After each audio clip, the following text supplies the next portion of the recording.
Once there was a young boy who did everything wrong, from theft and gambling to serving time in jail. But today he has built a home for thousands of orphan children. Today we're going to tell you his story. Born in Germany in 1805, a young man named George Müller was already a hardened criminal by age 16. But his father had a different plan. He wanted his son to become a priest. He sent George to the University of Halle to study theology, and that's where everything changed. For the first time, George opened a Bible. As he read, the words began to work in his heart.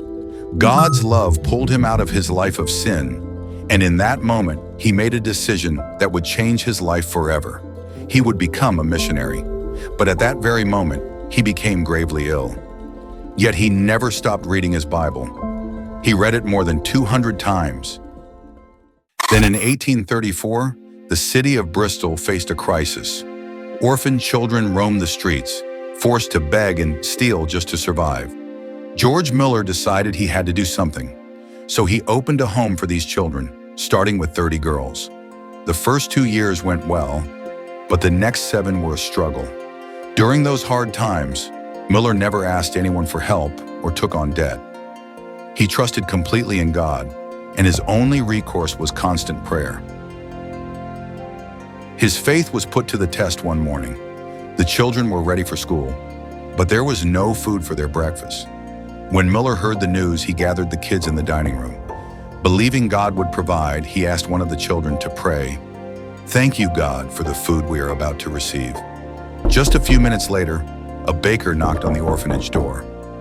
Müller opened it, and the baker explained, "Last night, God told me in my heart to give your children bread. So I spent all night baking these for them." The baker then began handing out the fresh loaves to the children. At that same moment, a milkman whose wagon had broken down nearby knocked on the door. "Sir, I can't get my cart repaired or deliver my milk to its destination," he said. "Could you please take this milk for the children?" Right then and there, the children received not only fresh bread, but also milk. The story of how George Müller's prayers changed people's hearts and inspired them to help his orphanages is a testimony that is still told today. Building on that faith, in 1849, Müller constructed a massive new home in Ashley Down for 300 children. Charles Dickens, journalist, once heard negative rumors about George Müller's orphanage and decided to investigate. But when he visited, he saw joyful, well-cared-for children and was deeply impressed. He later wrote articles praising Müller and clearing up the false claims. Another time, on a ship to Quebec, Müller faced a heavy fog.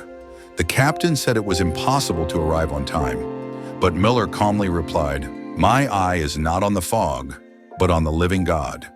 He prayed, and within 5 minutes the fog disappeared. That moment deeply impacted the captain, who began to believe in God because of Müller's unshakable faith. Over the next 17 years, he traveled over 200,000 miles and taught about God in 42 different countries. On March 10th, 1898, God called him home at the age of 92. Thousands came to pay their respects, and at the time, there were 2,000 children living in his homes. He distributed 250,000 Bibles and provided an education for hundreds of children, all because of his unwavering faith. Through the power of his prayers, he raised what would be over $129 million in donations today. Even after his death, the trust he started continues to operate. Müller had a beautiful habit. He would write down every miracle God performed in a notebook and read through it, constantly praising the Lord. His life is a powerful testament to how good God is and how He can change anyone.